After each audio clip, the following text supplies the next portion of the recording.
My own daughter forged my name to steal my house.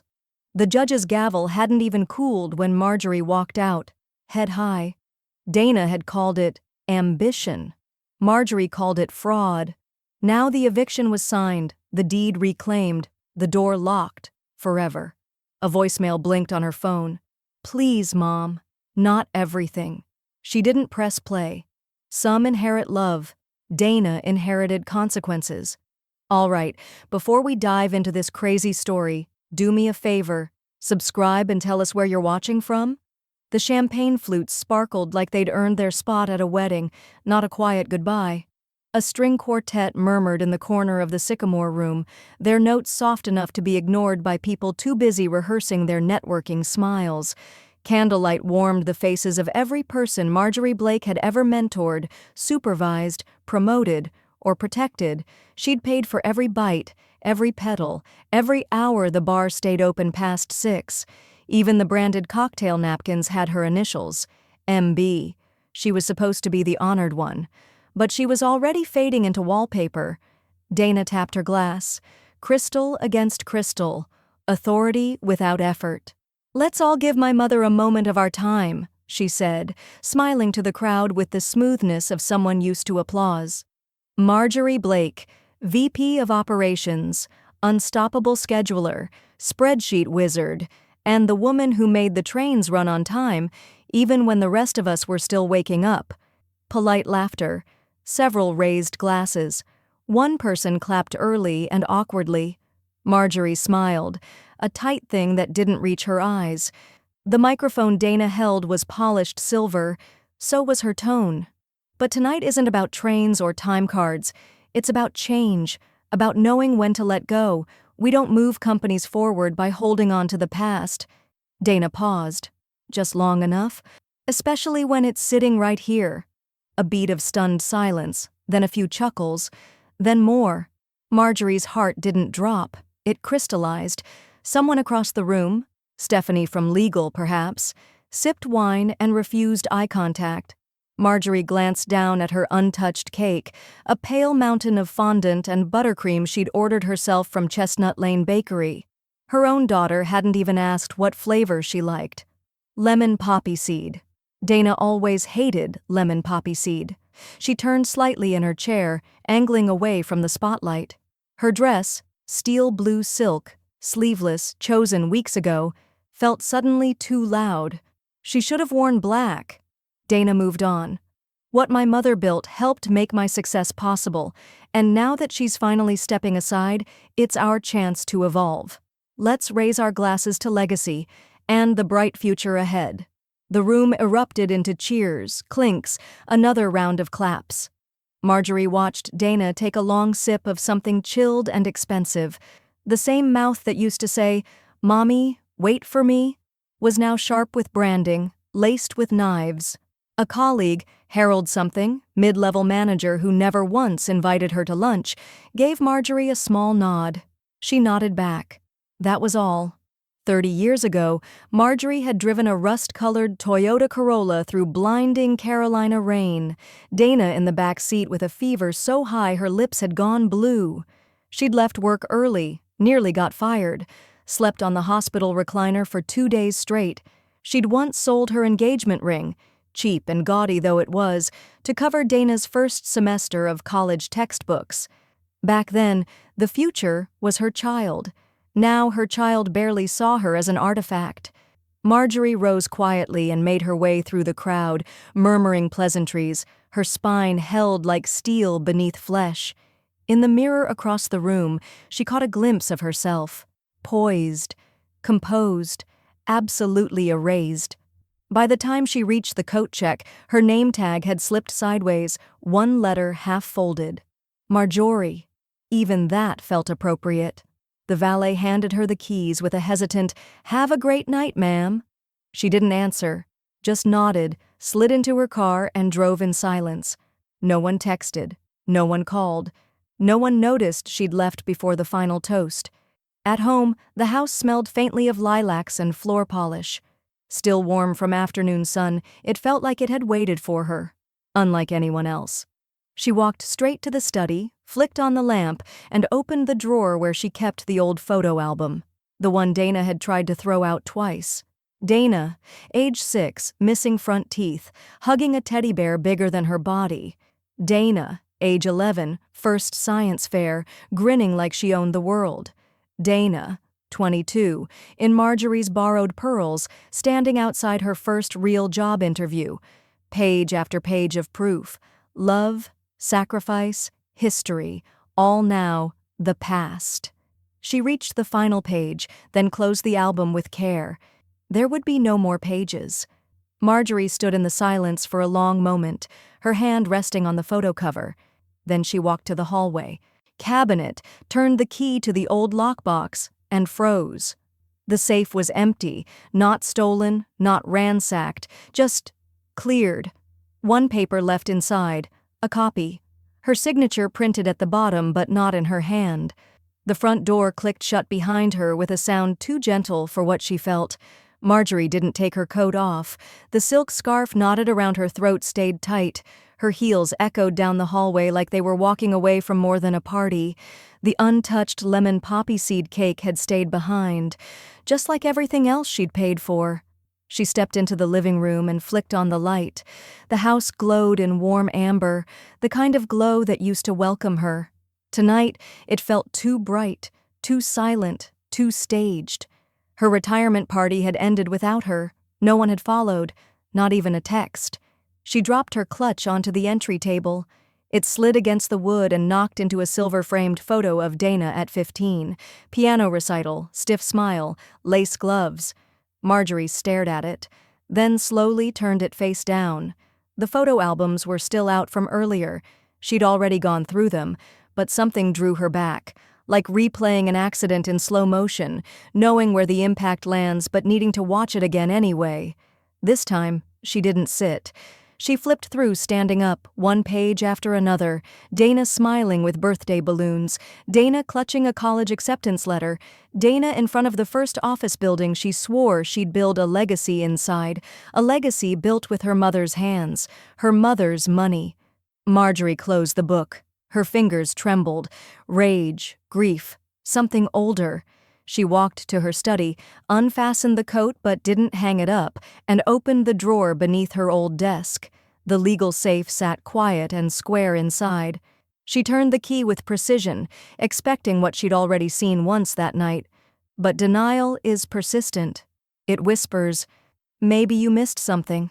She hadn't. Still empty. The real documents were gone. Only a few black and white photocopies remained, marked with Dana's business header. Her own name was still on some of them, but not all. The one with her signature looked like it belonged to someone else entirely, curved wrong, ink too smooth. Not her hand. She unfolded another document. Blake Fortuna Holdings, LLC, Capital Transfer Authorization. Her name listed as co-signer, an amount circled, 6 figures. The date? 2 years ago. She hadn't signed anything in 2021. She'd been recovering from back surgery. Her breath caught. Not panic. Something colder. Something surgical. She was methodical when she got angry. That had always been her way. She laid the pages out side by side across the desk, lined up the fonts, examined margins, spacing. One page had a watermark she didn't recognize. Another had an email print header with Dana's assistant's address. She remembered the call now. Dana had needed a bridge loan, said the company had a short-term cash flow issue. Nothing serious. Said they'd keep the accounts co-owned, said it was safer that way. Marjorie, still in bed recovering, had nodded along. She'd trusted her daughter's voice, trusted the "we" Dana kept using. There was never a "we," only a window Dana slipped through. The radiator clicked on in the hallway. The sound startled her, though she didn't flinch. Her eyes remained fixed on one detail, a note scribbled on the corner of a page.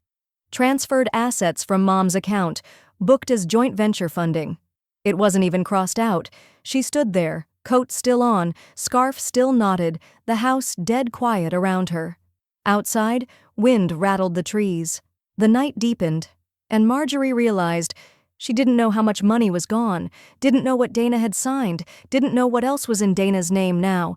But she did know one thing. Dana thought she'd gotten away with it. Marjorie turned back to the empty safe, closed the lid slowly. Then she walked to the wall-mounted phone, dialed a number she hadn't used in months, and waited. Voicemail. "Derek," she said. "It's Marjorie Blake. I need a copy of everything you ever filed for me.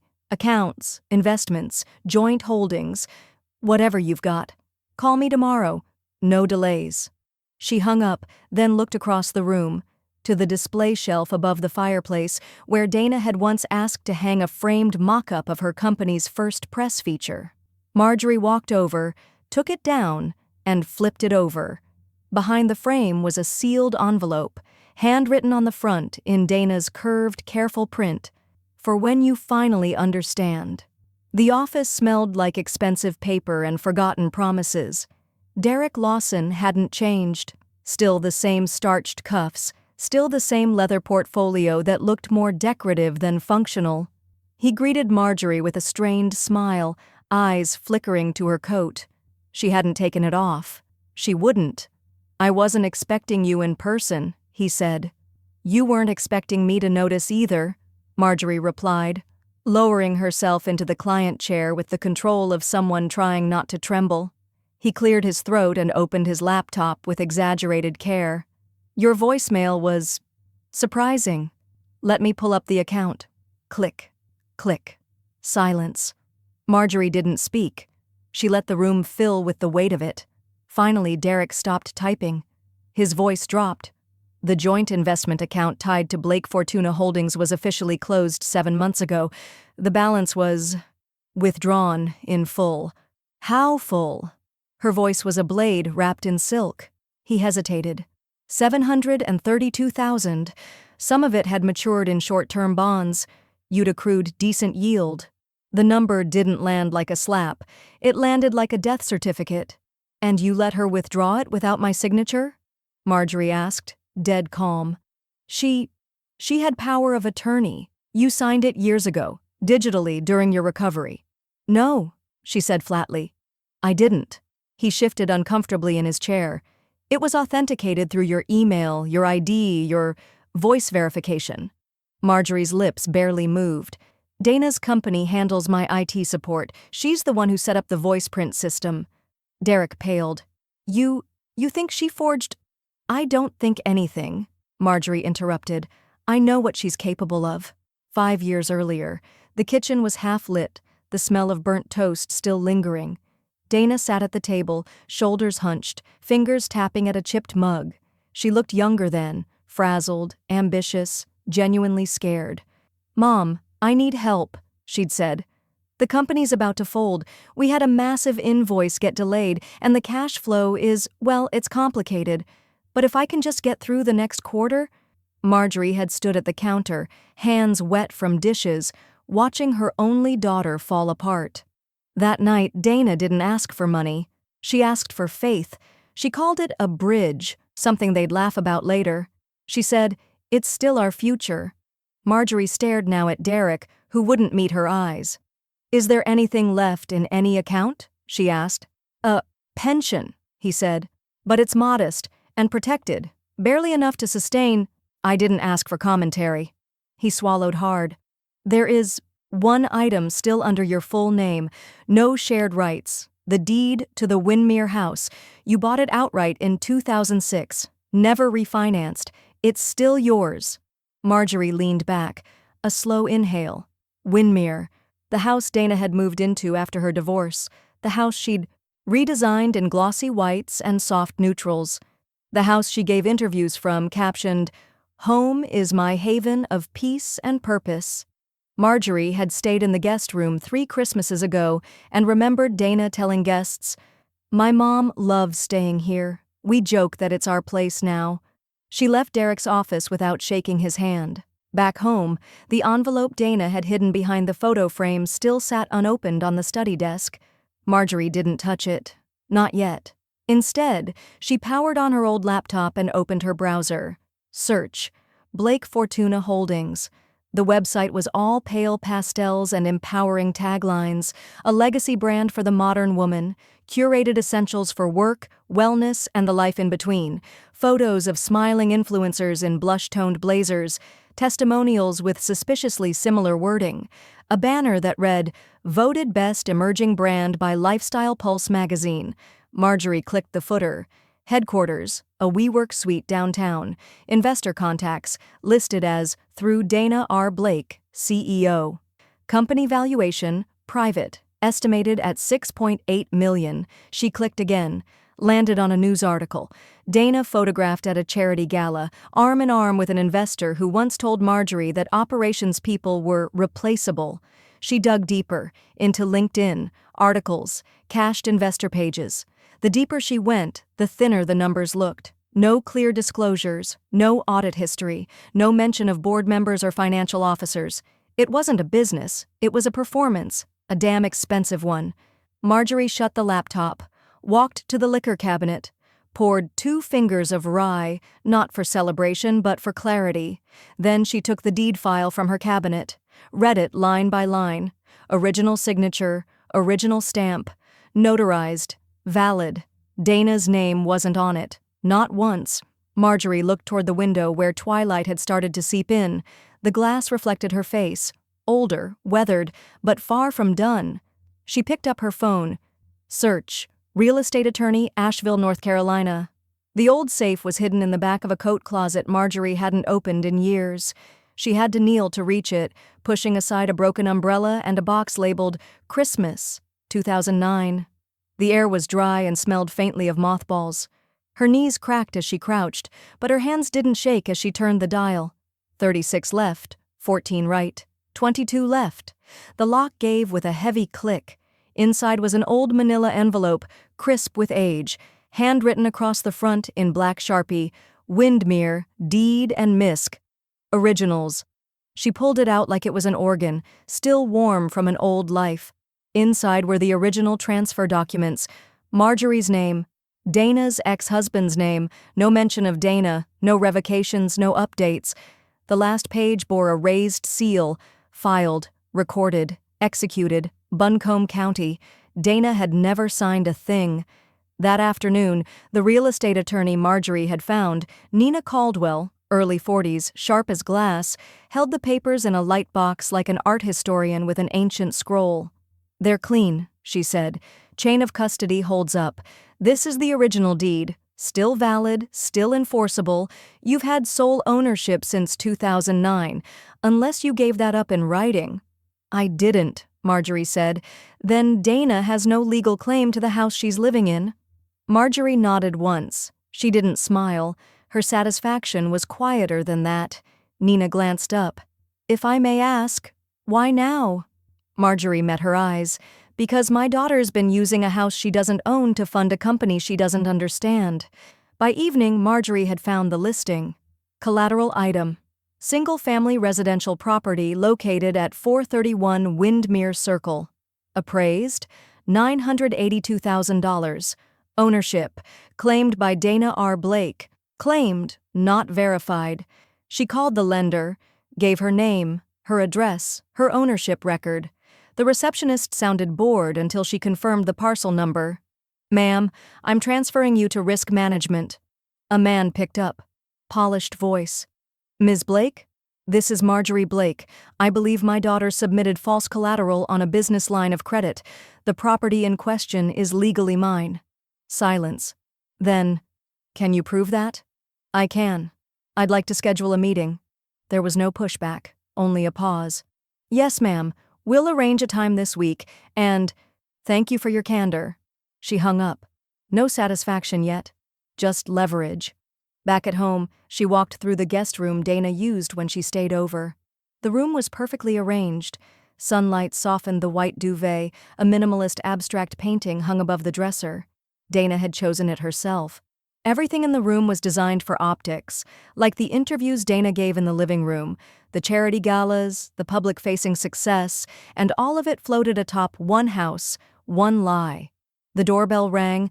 Marjorie stood still for a moment, then turned, then smiled, because she hadn't told anyone she was home. The man at the bank had pale hands and a habit of rephrasing every question twice. "This is just a routine disclosure, Ms. Blake," he said. "Per our internal verification standards, if you could just confirm the notarized signature on this document." He slid the paper across the glass conference table, a loan contract, Dana's signature clear as ever, and next to it, Marjorie's name, in tight cursive, curved M, clean B. Except she had never written it. The pen left in her hand felt like a lie she was being asked to repeat. "I can't confirm that," Marjorie said evenly, "because it's not mine." The banker blinked. "It was verified via digital authorization, the file's time-stamped, and—" "It's a forgery," she said. "Someone copied my signature from an old tax return, sloppy work. You'll notice the stroke pressure is inconsistent. Zoom in on the R. It wobbles. Not natural. Not mine." He did. And it did. Marjorie leaned forward slightly. "Now that I've formally stated that, I suggest you notify your legal team. What you're holding is evidence of loan fraud." The banker shifted in his chair, suddenly smaller. "I'll need to, discuss this with our compliance office." "Good," she said, rising, "because next week, this house is going back where it belongs, under one name, mine." That night, she stayed up past midnight drafting 5 anonymous letters, each one sealed by hand, printed on ivory stationery with no return address. Just the facts. Blake Fortuna Holdings has misrepresented property ownership in its collateral filings. The Windmere property is under active dispute. Consider revisiting your position as an investor. The envelopes were addressed to private equity firms listed on Dana's pitch deck. She'd memorized them from the website weeks ago. By the time the sun rose, the letters were mailed. 3 days later, Marjorie stood under a fluorescent light in a break room that smelled like burnt coffee and stale printer paper. She was no longer Marjorie Blake. Her ID badge now read Linda Moran, Project Consultant for Redline Path, a mid-tier startup consultancy where she'd embedded herself using a borrowed resume and a few favors from old friends who owed her more than she owed them. The firm had just been hired to audit influencer-backed companies showing financial friction. Dana's was on the list. Marjorie sat through onboarding with a deadpan smile and took notes with brutal efficiency. During her first week, she shadowed analysts who reviewed Blake Fortuna's digital ad spend. Inflated. She studied their invoices for third-party vendors. Repetitive. She watched as internal Slack messages hinted at unpaid suppliers. Ignored. Then came the brand partnerships, dozens of micro-influencers claiming unpaid campaigns, ghosted contracts, delayed affiliate payments. By week 2, Dana's brand was red-flagged. Meanwhile, the first investor pulled out quietly. Marjorie found out through a Reddit thread buried in a private business forum. Someone noticed a sudden halt in sponsored content from one of Blake Fortuna's largest backers. No official statement. Just gone. She watched the ripples spread. An anonymous Twitter account posted screenshots of a Q4 report showing a drastic dip in customer acquisition. Someone else posted a now-deleted Instagram story where a former partner accused Dana of over-promising and under-delivering. The brand still smiled on the outside, but inside, the floors were buckling. Late one evening, Marjorie sat in her home office, logged into her Linda email, and opened a spreadsheet that showed every time Dana had failed to deliver. She didn't feel triumphant. Not yet. That came later. Right now, she felt exact. Then a notification pinged on her personal email. Subject, urgent, internal review inquiry, from compliance@blakefortuna.com. Body, we've received an anonymous report regarding false property claims and potential misfilings. Please respond by Friday with verified documentation. She sat back, stared at the screen. The fuse was officially lit. She didn't knock. Dana stormed through the front door like it still belonged to her, heels echoing off the hardwood. Her sunglasses stayed on until she hit the middle of the living room, breath shallow, fury tight in her throat. Marjorie sat in the armchair by the fireplace, flipping through a cookbook she hadn't opened in years, the kind Dana used to pretend she liked, full of slow roasts and southern casseroles, the meals Marjorie made when money was too tight for takeout. "You sent that letter," Dana snapped. "You know damn well you did." Marjorie turned a page. Didn't look up. Which letter? Don't play stupid with me. Someone tipped off half my investors. Now they're demanding documentation and threatening audits. Her voice cracked. You sabotaged your own daughter's career. Marjorie met her eyes, calm, flat.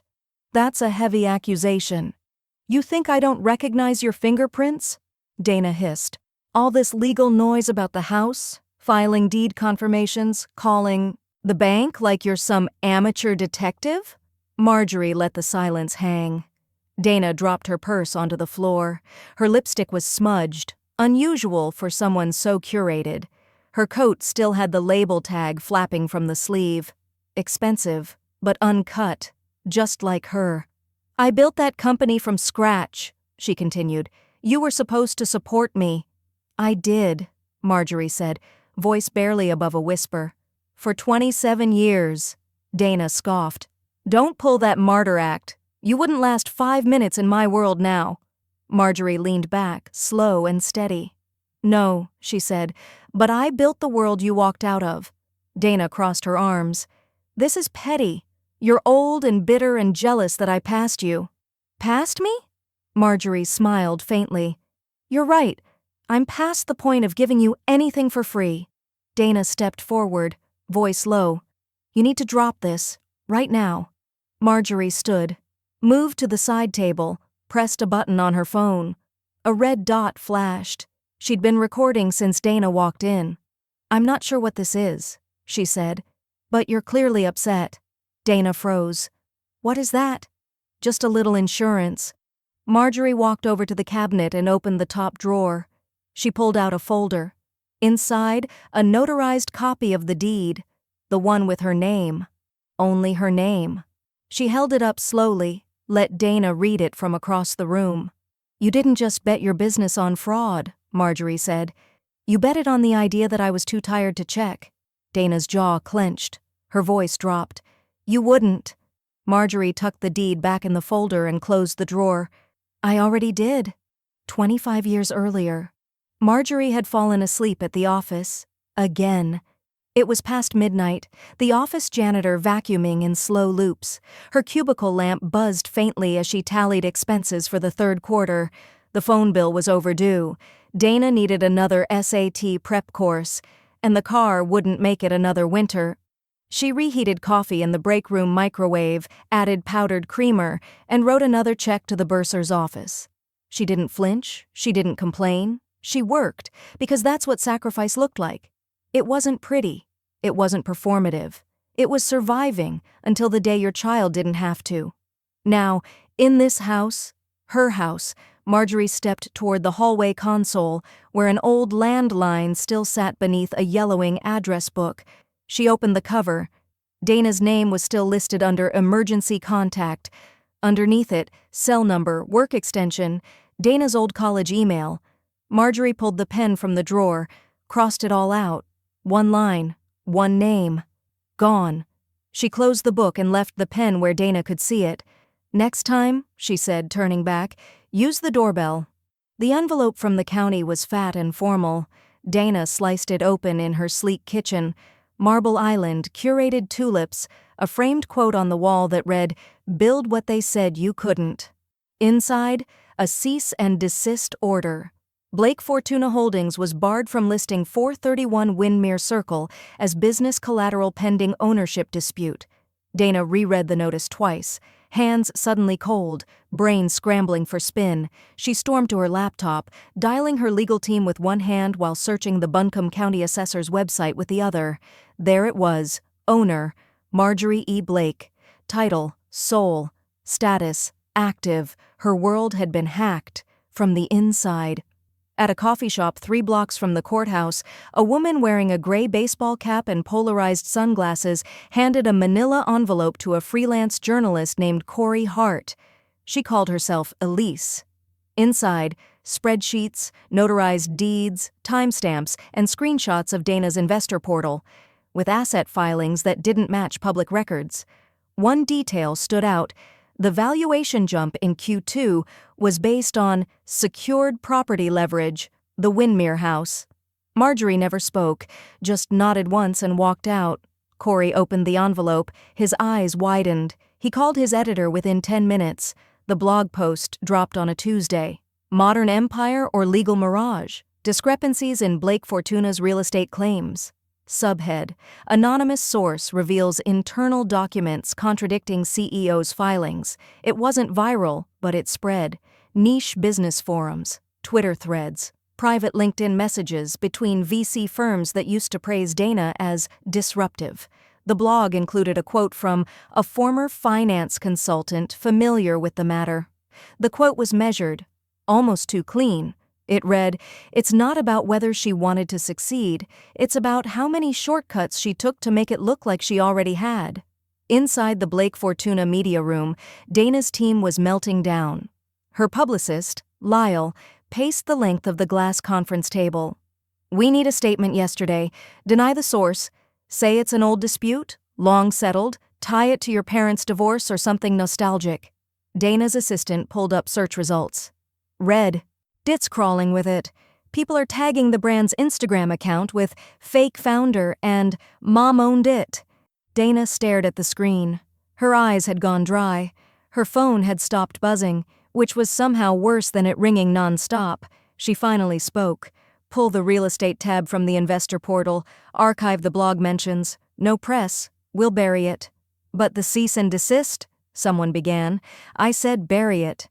No one replied. Marjorie didn't celebrate. She just brewed a pot of strong tea, folded her laundry, and printed another copy of the county's legal response. She'd filed her ownership confirmation quietly, then submitted a fraud complaint just as quietly. There was no revenge in the paperwork, only architecture. She read the blog post once, not for ego, just to make sure the story stuck to facts. It did. She reread the part about shortcuts, smiled at the quote, not because she was proud, but because it had landed exactly where she wanted it. Then she logged off and walked to her garden. On Friday, a private investor removed their logo from Blake Fortuna's homepage. Quietly. No announcement, no explanation. By Monday, 2 more partners had done the same. Dana noticed, of course. She noticed everything. She called her team in again. They found her pacing barefoot in her office, hair tied back, laptop open to a half-written press release titled, "A Time for Transparency." She never sent it. Instead, she looked out the window past her reflection toward the woods beyond the backyard. A house can look solid until the foundation begins to shift. She turned off the screen and whispered to herself, what the hell did she do? The listing went live on a Tuesday at 6:42 a.m. 3 bedrooms, 2.5 baths, mid-century bones, modern upgrades, appraised just under $1 million, price to move. Photos were neutral and bright, sunlight pouring across the marble kitchen island Dana had insisted was investment-worthy. The agent listed the seller as private trust of Windmere Holdings. No first names, no history, no warning. By 10:15 a.m., it had 12 saves and 3 showing requests. Marjorie didn't smile as she filed the motion to reclaim physical occupancy. She simply attached the deed, a certified affidavit, and the county's standing ownership record. Her signature was clean, deliberate. The clerk barely glanced at the paperwork. "Expect processing in 7 to 10 days, he said. "I'll wait," she replied. She stopped by a wine shop on the way home, picked a bottle of red with a sharp citrus note, something she knew Dana would have mocked as outdated. Back at the house, she poured a glass, opened her laptop, and refreshed the listing page. 17 saves now. One comment flagged as interested cash buyer. She took a sip and clicked open a folder labeled Dana, Damage Control. Dana was mid-sentence during a live Zoom webinar, her face framed perfectly in soft pink lighting, when it happened. "We've always prided ourselves on resilience and brand loyalty and—" She blinked, glanced down at her phone, off camera. Her throat tightened. The host chuckled. "Dana? You froze there for a second." She forced a smile. "Sorry. Just a quick ping from my team." In reality, it was a text from her finance officer. Card declined. Corporate AMEX is frozen. Wire didn't clear. Bank wants a call? Did you refinance a house that's not in your name?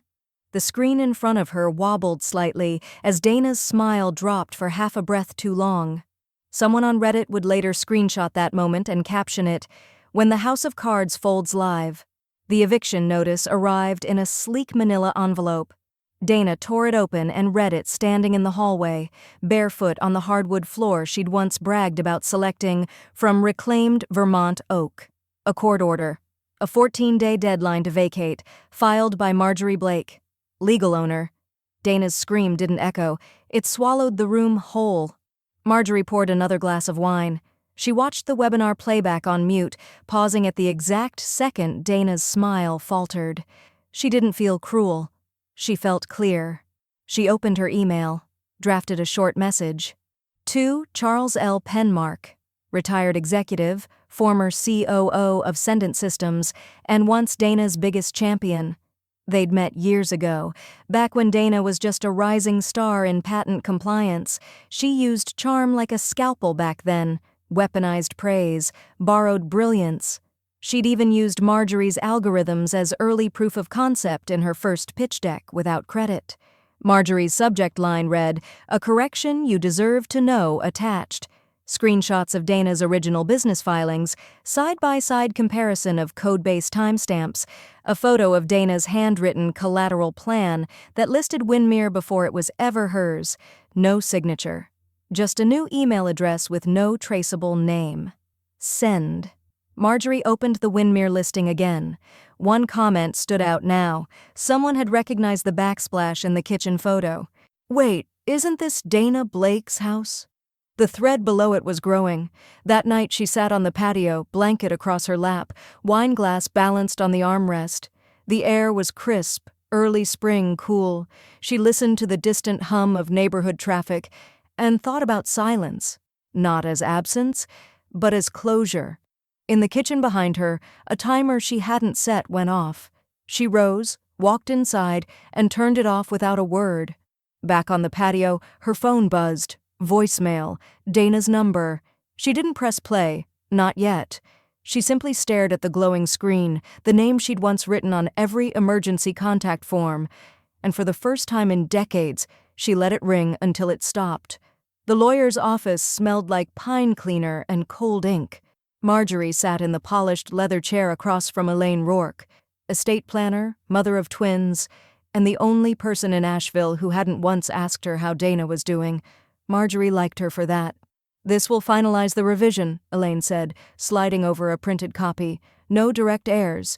Your assets will be split between the Blue Ridge Women's Legal Fund, 2 educational endowments, and a list of former colleagues." Marjorie nodded. "Add one more." Elaine blinked. "To receive or to remove?" "To receive," Marjorie said. "Michael Anders, retired, janitorial staff. He let me sleep in the break room after the divorce. Brought me soup once. Never asked why I looked like hell." Elaine didn't ask either. She wrote the name with care. Later that night, Marjorie brewed decaf tea and sat cross-legged on the living room floor, laptop open, the glow low. She opened the video file Dana's assistant had once uploaded to Dropbox after the retirement party, labeled Legacy Toast, Final Edit. The footage opened with Dana standing at the podium, a champagne flute in hand, face polished and perfect. Marjorie muted the sound. She watched only the eyes. There, a flicker just before Dana said, "Let's not dwell on the past." A glance toward the side, throat tightening, breath too fast. Then back to the crowd, smile deployed. Marjorie hadn't seen it the first time. Now she saw everything. It didn't make the words sting less, but it did make them make sense. She pulled the storage bin from the closet, rubber-latched, labeled Dana, photo books, and MISC. Inside, albums wrapped in tissue, birthday cards, one lock of blonde hair taped into a scrap of cardstock labeled Preschool Age 4, a postcard from college that read, "Working hard, don't forget me." She carried the bin to the fire pit in the backyard. It was almost dark. A breeze was picking up. One by one, she fed the pages to the flame. Dana as a toddler in polka dots, Dana in braces, Dana at graduation, flanked by friends who now called her visionary. Marjorie didn't cry. She didn't need to. This wasn't grief. This was pruning. She came back inside, smelling faintly of ash, and opened a bottle of soda water. Ice clicked into the glass. She carried it to the window and stood there, watching the reflection of the woman she now was. There was a voicemail waiting. Dana's name glowed on the screen, soft and dim. She pressed play. Dana's voice was hushed, different. Not her performance tone, her real one. "Mom, I know I don't deserve to ask, but please don't take everything. I know I messed up. I know I've done things that you can't forget. But I'm begging you. Please. Not everything." A pause. A quiet inhale. "I don't care about the company anymore, or the house. I can't lose you too." Click. Marjorie stared at the phone for a long time. Her reflection in the glass window merged with Dana's contact photo, an old headshot, too retouched, too bright. Then she turned away. She didn't delete the voicemail. She didn't respond. Instead, she reached into her drawer, pulled out her old Rolodex, and wrote one final note. Beneath Dana's name, she added 3 words in red ink: "No legal standing." Dana's heels clicked furiously down the polished bank floor as she followed the personal banker into a private office. Windowless, quiet, the kind of room that usually said yes. She didn't sit. "I need an expedited line of credit," she said, 6 figures, secured against a brand partnership launching next quarter, "and I need it processed today." The banker, young, awkward, name-tag-reading Richard, blinked at her with polite dread. "We've, run into an issue." Dana's jaw tightened. "Then unrun into it." He shifted behind the desk, tapping keys. "There's a flag on your account. Several, actually. Property misrepresentation, document irregularities, and there's a fraud report linked to Windmere Circle." Dana's throat closed. Richard continued, nervous now.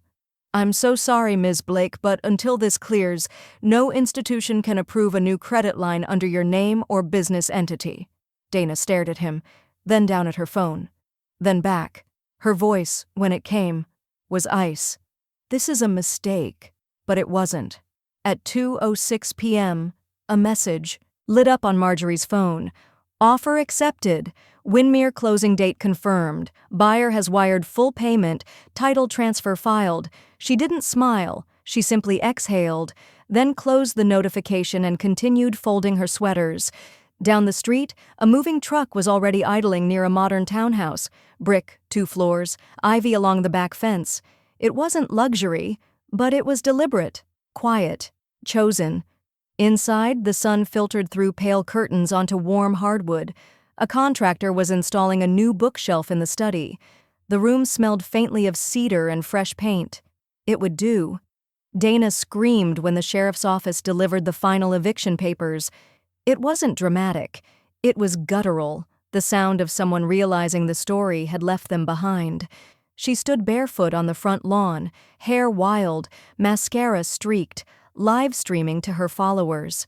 "They're kicking me out of my own house. This is stolen property. It's a personal vendetta." Her voice broke. Behind her, neighbors peered through blinds. The comments on the stream poured in. "Wait, didn't your mom own that house? Is this performance art or real? Kinda losing sympathy here." She dropped the phone. The camera kept rolling. That clip went viral before nightfall. The hashtags returned. Mom owned it, eviction gate, fake founder, even TikTok got involved, users lip-syncing to Dana's voice, splicing in real estate memes.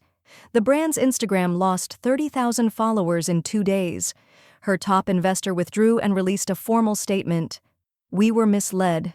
We've cut all ties with Blake Fortuna Holdings."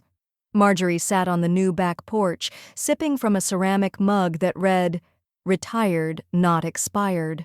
The garden behind the townhouse was humble but peaceful. Pansies bloomed in a repurposed bird bath. She'd planted them herself. She flipped through a proposal binder from Ember Root, an Asheville nonprofit for mentoring women entrepreneurs over 50. The program had reached out after the blog piece. They wanted her experience, her voice, not her silence. On the intake form she'd written, "I believe in second chances, but not for those who use their first to destroy someone else's." A knock at the screen door. It was Cora, the nonprofit's director, mid-40s, warm handshake, razor-sharp instincts. "I love the direction you took in your outline. Cora said, sliding into the patio chair beside her. You didn't just survive it, you're shaping what comes next. Marjorie smiled finally. Just one thing, Cora added, flipping to the page marked Family Referrals. We noticed you left the section blank. Any reason why? Marjorie looked at the line. Beneath it, in faint gray text, optional. List any women in your family tree who might benefit from our support. She clicked her pen, then crossed a single line through the entire box. None I'd recommend. Cora didn't ask more. The wind shifted. In the distance, a siren wailed. Somewhere else, something was unraveling, but not here. Here, things were just beginning. The knock came late, not urgent, not timid, just slow. As if each strike of the knuckle asked a separate question. Marjorie didn't rush. She finished drying her tea mug, set it on the counter, and walked to the door like someone answering a routine delivery. When she opened it, Dana was standing on the porch. No makeup, hoodie, hair unbrushed. Her hands were shoved into her sleeves like a child who'd lost something she didn't know how to ask for. I didn't know where else to go, she said. Marjorie stepped aside. You always know where to go. You just usually walk in. Dana crossed the threshold carefully, like the floor might reject her. She didn't sit. She hovered near the edge of the dining room table, fingers tracing a groove in the wood. I'm not here to fight, she said quietly. Or justify. She looked up. I just wanted to be seen. As more than what I did. Marjorie nodded, not in agreement, just acknowledgement. Dana exhaled. I made mistakes, big ones. I was arrogant, reckless. I let ambition become cruelty, but I'm not asking for forgiveness. No? Marjorie asked. No. Dana blinked, like she hadn't expected to be heard. Just a chance to start again. Something small, quiet. I'm not proud of who I became, but I want to fix what I can. Marjorie crossed to the window. The sky outside was turning that soft gray before rain. Her voice, when it came, was even. I paid for the party, she said. Now you're paying for the punchline. Dana winced. Marjorie turned. But there is one thing I'd offer. Dana's head lifted. A deal. You issue a full confession, public. No spin. You apologize, by name, and you resign, completely. Step away from the company. No backdoor roles, no advisory titles, nothing in shadows. Dana's mouth opened. Closed. Marjorie raised an eyebrow. You said you didn't care about the company anymore. I don't, Dana said too quickly. I mean, I care, but not like, you care enough to hesitate. Dana took a step back. You're asking me to torch everything. I'm offering you a match, the kind that cleans. Silence. Dana shook her head slowly. I'm not doing that. Marjorie didn't flinch.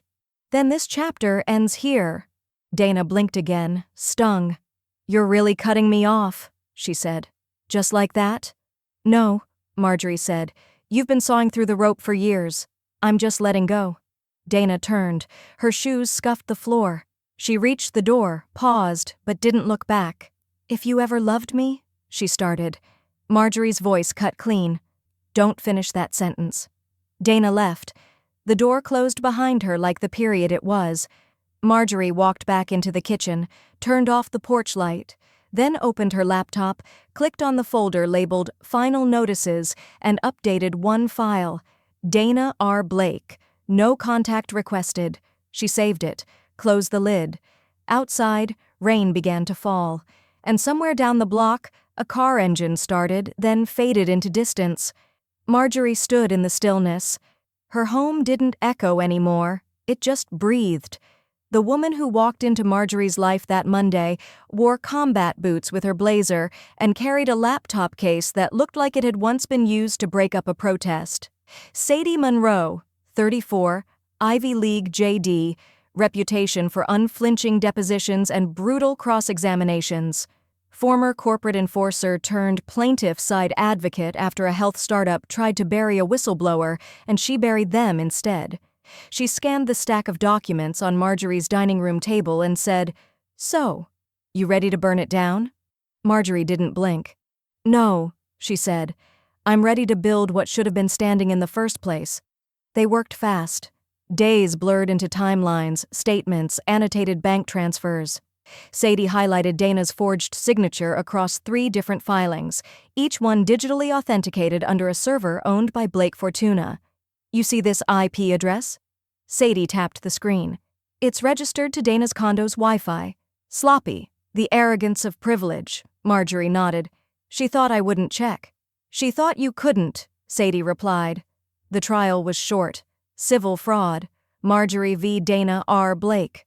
The courtroom wasn't packed, but the press section was full.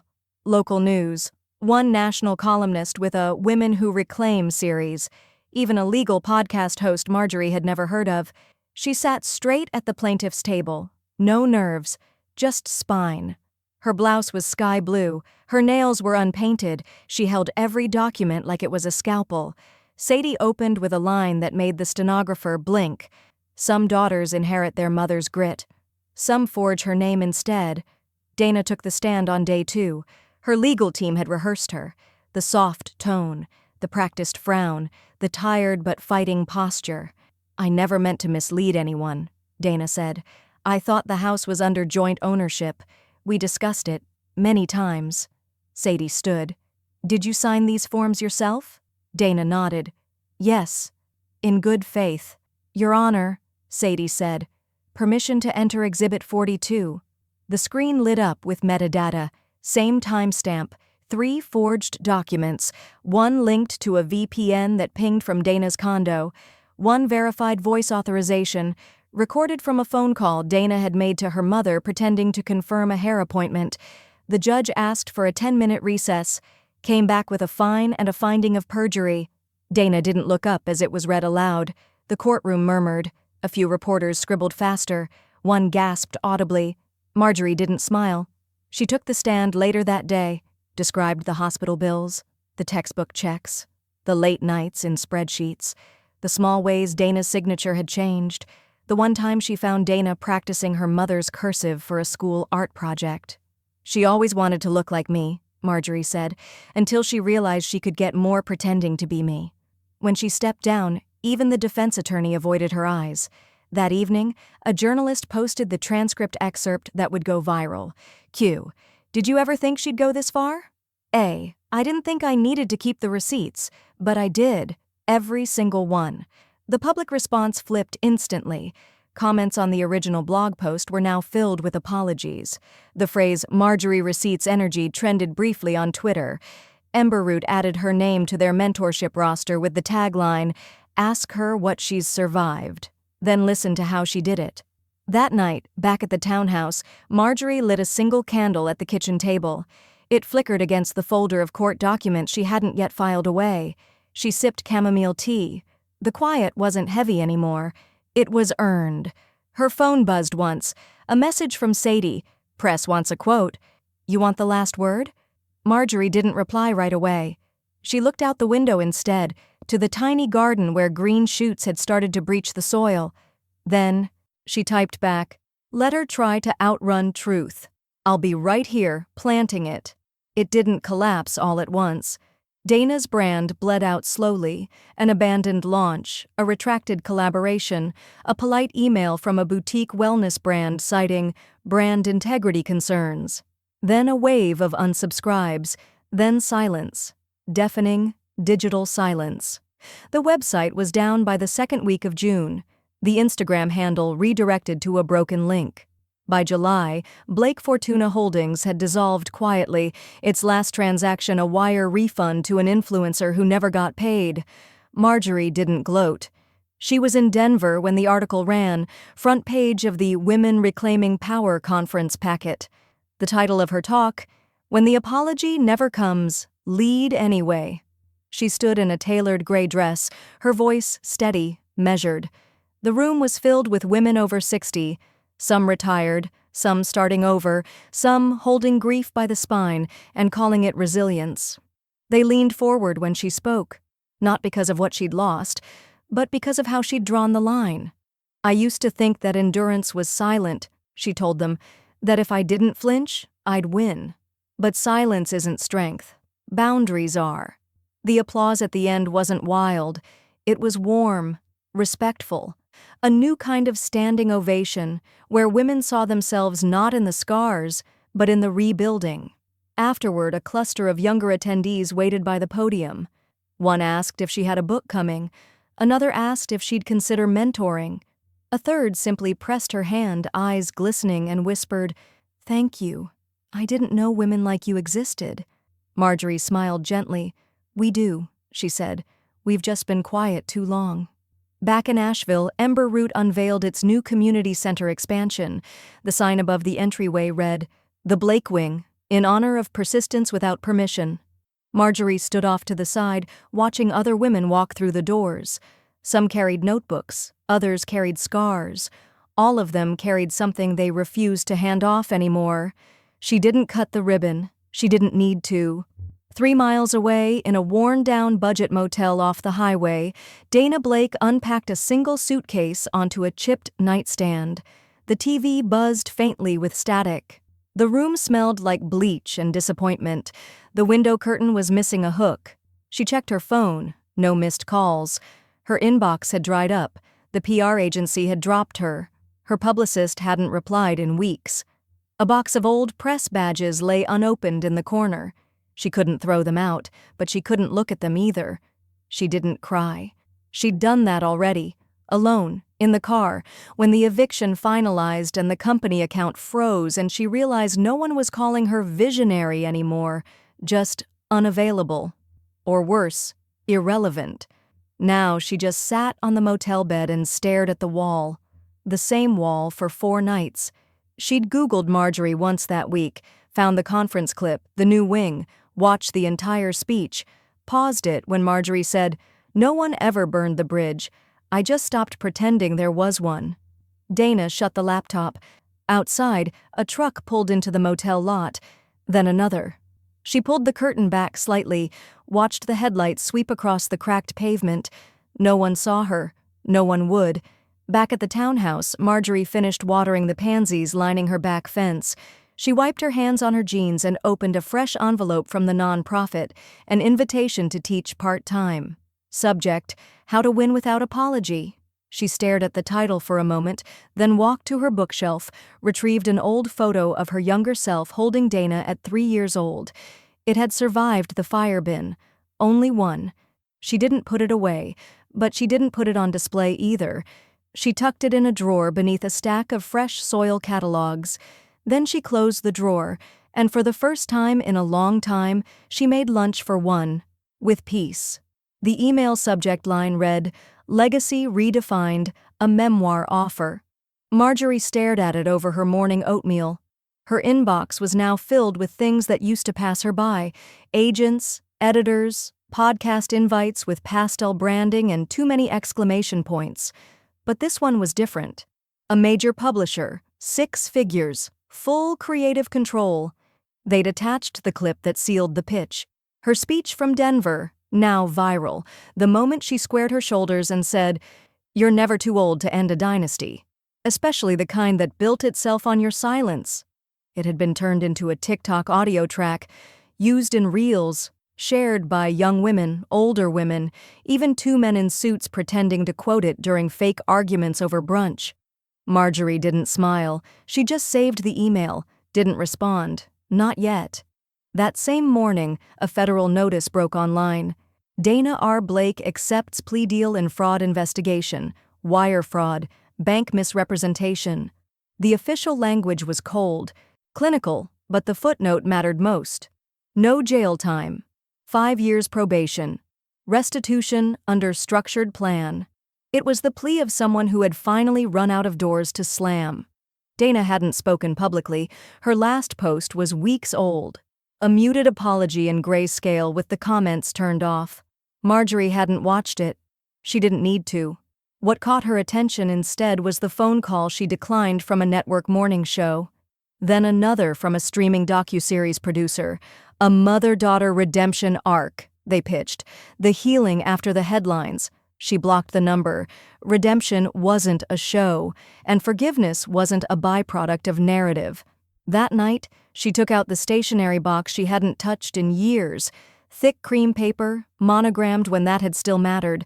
She selected one sheet, one envelope, one message. She didn't overthink it, didn't revise. Dana opened the envelope 2 days later at the motel. There was no return address, just her name. Inside, a single torn check.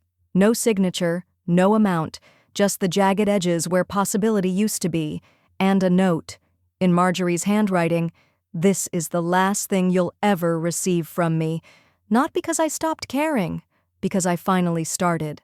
Back in Asheville, Marjorie walked the perimeter of the garden. The pansies had started to wilt with the late summer heat. She bent down, snipped a few tired petals, and dropped them into the compost bin. Growth always made a mess. She returned inside, opened the file labeled Legacy on her desktop, and typed a single new line at the top of the manuscript. Chapter 1. I never raised a monster, but I fed one. Then she closed the laptop, let the silence return. Across the country, her face appeared on magazine lists. The year's most unexpected voices. Women who refused the rewrite. Age is just the start. But none of them knew about the letter, or the check, or the drawer where she'd tucked the last photo of Dana and never opened it again. Marjorie liked it that way. She didn't need the country to understand her story. She just needed the next woman to read it and recognize her own. And somewhere in a motel off Interstate 40, Dana sat with the torn paper in her lap. Not crying, not shouting, just staring at the edges. The white space. The space where her name used to be enough. The lights dimmed. The music faded. The red dot blinked to life. Marjorie Blake stepped onto the TED stage in a tailored navy dress and low-heeled boots that made no apology for comfort. Her silver hair was pulled back in a soft twist. Her posture, as always, was upright, but now it was less armor and more arrival. The applause began before she even spoke, not for fame, for what she represented. When it quieted, she looked out at the packed auditorium, then she smiled. I was 62 years old the first time I told the truth out loud, she began, and the first person I told it to was myself. A pause. A breath. The silence leaned forward. I had given my life to someone who mistook love for leverage, who taught me that proximity could substitute for intimacy. That being needed was the same as being respected. I believed that for too long. She stepped closer to the edge of the red circle. You can raise a child with your whole heart and still lose her to the story she'd rather tell about herself. You can pour yourself into someone who later pretends you were never the source, and then one day you either let that betrayal define your ending or you rewrite the damn book. The screen behind her lit up, a scanned copy of the torn check. Black and white, stark. Gasps. She didn't explain it. I don't share this because it's dramatic. I share it because silence always protects the wrong person. A murmur rippled through the crowd. I'm not here to talk about loss, she continued. I'm here to talk about reclaiming, dignity, boundaries, the right to say, you don't get access to me just because we share blood. The applause built again, firmer, more urgent. She raised a hand. I'm not brave, she said. I'm just finally full. The room erupted. She didn't stay for the standing ovation. She gave a small bow, walked off stage, back into her life. 3 hours later, she stepped into the gallery. The exhibit was titled, Unseen Women Behind the Frame. She hadn't expected much, just a few prints, some old shots from her college darkroom days. But the curators had done more. Enlarged black and whites of landscapes, portraits of factory workers, a photo of a mother's hands gripping a steering wheel, her own. A small plaque beneath that one read, Photographer unknown, now known. She lingered by it. A young woman approached, maybe 19, shaved head, denim jacket, eyes too old for her face. Are you her? She asked softly, pointing to the name on the wall. I am. The girl didn't smile. Not quite, but something cracked open. I just left my family, she said. They said I was nothing without them. Then I hear, your speech, and I realized sometimes surviving isn't loyalty, it's just habit. Marjorie took her hand. You're not nothing, she said. You're the beginning. They stood together a moment longer. Then Marjorie walked outside, sunlight splintering through the clouds, crisp air catching her breath like punctuation. She slid into her car, small, gray, reliable. The passenger seat was empty. No ghost, no memory, no regret, just space. She looked at it, then smiled, not because she was alone, because she had made peace with being complete. She turned the ignition, jazz humming through the speakers, soft but sharp. In the rearview mirror, the gallery shrank into the horizon. Ahead, only road, only what she chose next.